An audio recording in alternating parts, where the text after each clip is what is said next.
Have you ever met someone who seemed completely normal, but later you found out they were dangerous? Not loud. Not aggressive. Just off. Friedrich Nietzsche once said, "Whoever fights monsters should see to it that in the process he does not become a monster." What if the most dangerous people aren't out there, but closer than you think?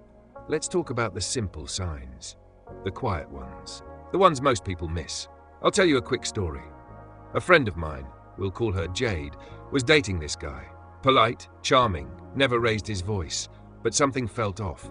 Not red flag off, more like grey, fuzzy, hard to explain. He never lied outright, but she always felt confused after talking to him.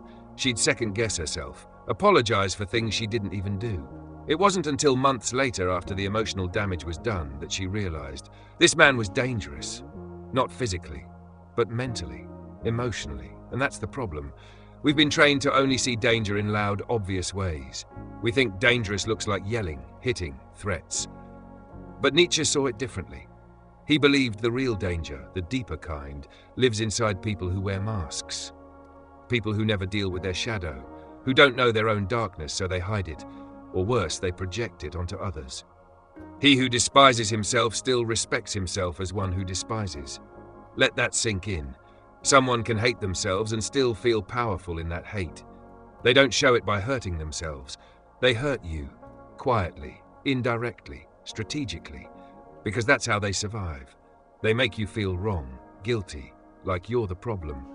And what makes them dangerous isn't what they do in public, it's how they operate in private, the manipulation, the mind games, the emotional confusion. And here's the twist. Most people like this don't even realize they're doing it, because they've buried their true self so deep, they've lost track of who they are. Nietzsche believed that if we don't face the truth about ourselves, we become tools of that darkness, without even knowing it. So how do you spot it? Let's break it down. Nietzsche wrote, "The man of knowledge must be able not only to love his enemies, but also to hate his friends." What does that mean? It sounds harsh, right? But here's what he was getting at. Real awareness means seeing people clearly, not just through love, not just through hate, but both. Dangerous people can't do that. They idolize or demonize. One day you're perfect, the next you're trash. There's no in-between, no nuance. Why? Because they're not grounded. They don't really know who they are, so they project their feelings onto everyone else. You become their mirror. If they feel insecure, they'll call you arrogant. If they feel weak, they'll accuse you of being controlling. It's not logical, it's emotional camouflage. And here's the real giveaway. They never take real responsibility. They'll say things like, "I'm sorry you feel that way," or "I guess I'm just a terrible person," right? Sound familiar? It's all surface, no depth. Because true accountability means you have to face your own flaws, and they can't handle that. In Nietzsche's words, "He who cannot obey himself will be commanded." So what do? They try to control you instead.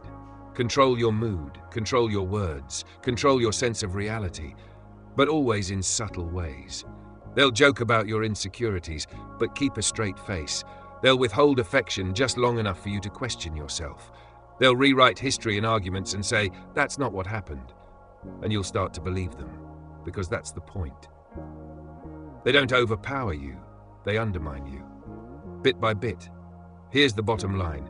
If someone can't see their own darkness, they'll bury it inside you. Not everyone who hurts you is a monster, but the ones who never question their own behavior, that's a red flag Nietzsche would never ignore. Nietzsche said, "The most perfidious way of harming a cause consists of defending it deliberately with faulty arguments." Let that sit for a second. Because it's not just about politics or debate. It's a dangerous mindset, and it shows up in personal relationships too. Here's what it means, simply. Sometimes people pretend to be on your side, but secretly they're sabotaging you. They agree with you, but not honestly. They support you, but in a way that makes you look bad, or weak, or irrational. They'll say things like, "Oh yeah, I totally support you quitting your job without a plan. That's brave." Or, "Of course you were right to yell at your friend. They were asking for it." It sounds like support, but it's laced with sarcasm, or exaggeration, or quiet mockery. Why would someone do that? Because if they tear down your cause from the inside, they get to look innocent on the outside. They get power without ever raising their voice. This kind of person doesn't argue directly. They plant doubt, twist facts, support your worst impulses. And the worst part? They make you feel like the crazy one. Because technically, they didn't say anything wrong. Technically, they agreed with you. But emotionally, they just stabbed you with a compliment. Let me ask you something. Have you ever had a friend or partner who always agreed with you, but somehow you felt more confused or insecure afterward? That's not support. That's sabotage. Nietzsche believed that truth isn't just about facts. It's about intention. And when someone uses fake support to secretly undermine you, they're not just being passive-aggressive. They're being strategic, because if they showed their real intentions, they'd lose control. So they play dumb. Pretend it's all love, but underneath, they're quietly destroying your confidence. Here's a good gut check. If someone always agrees with you, but you still feel worse around them, pay attention. Support that isn't honest is just manipulation in a nice outfit. Here's another one that hits hard. Nietzsche wrote, "There is always some madness in love, but there is also always some reason in madness." Sounds poetic, but here's the truth behind it. People who are truly dangerous can appear completely loving, obsessively loving even. But it's not real love, it's control dressed up as love. You've probably seen this before. The person who says, "I just care so much about you I had to check your messages." Or, "I love you too much to let you talk to other people." Or, "Even if I didn't love you, I wouldn't get this angry." Sound familiar? They mix love with ownership, care with control, affection with surveillance. And that's the madness Nietzsche was talking about. But here's the twist. There's also a logic to it. It's not random. It's not wild. It's calculated. They use love as the excuse to violate your boundaries. And the smarter they are, the more convincing they sound. You might be wondering, is it always this extreme? No. Sometimes it starts small. They get upset when you don't text back fast enough. They get anxious when you want space. They need to know where you are just in case. At first, it feels flattering, like they really care. But soon, it's not about love anymore. It's about control. Nietzsche believed that real strength comes from respecting boundaries, especially your own. But dangerous people cross those lines slowly, then act shocked when you call it out. And here's where it gets twisted. They make you feel guilty for needing space, for saying no, for drawing a line. Because in their version of love, your boundaries are a threat to their power. So how do you spot this? Ask yourself, do I feel free around this person? Or do I feel constantly monitored? Do they respect my no? Or do they push until I say yes? Because someone who needs to control you in order to feel loved will never love the real you, only the version they can manage. And that's not love, that's fear in disguise. Here's the hardest part to talk about. We usually don't spot dangerous people until after the damage is done. Not because we're weak, but because we're human. We want to believe in the good. We make excuses. We say they're just going through something, or they didn't mean it like that.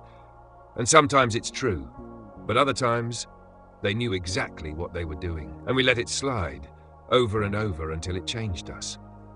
I've seen people lose years of their life to someone who never hit them, never shouted, never cheated, but slowly broke their spirit.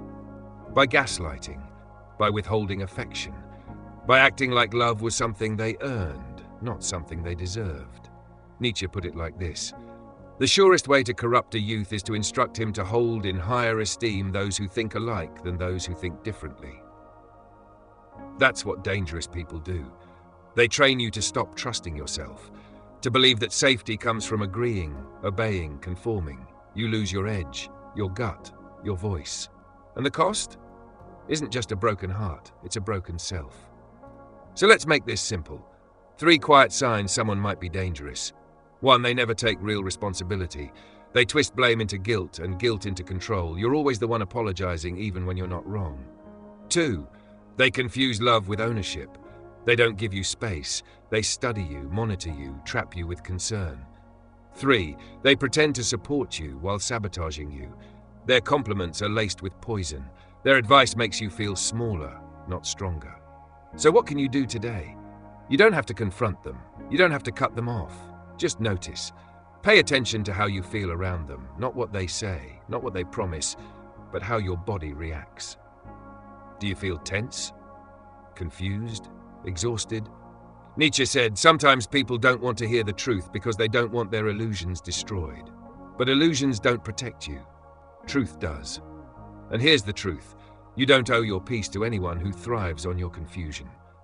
So ask yourself, who in your life feels loving but makes you smaller? Let me know in the comments. Not names, just patterns, just insights. Because if we don't talk about this stuff out loud, it stays hidden, like they want it. And in the next video, we're going deeper. How to set boundaries without guilt, even with people you love. So if this spoke to you, hit like, drop a comment and subscribe. Turn on the bell so you don't miss what's next. Remember, learning to spot danger isn't just about protecting yourself. It's about becoming someone who's finally safe in their own skin. See you next time.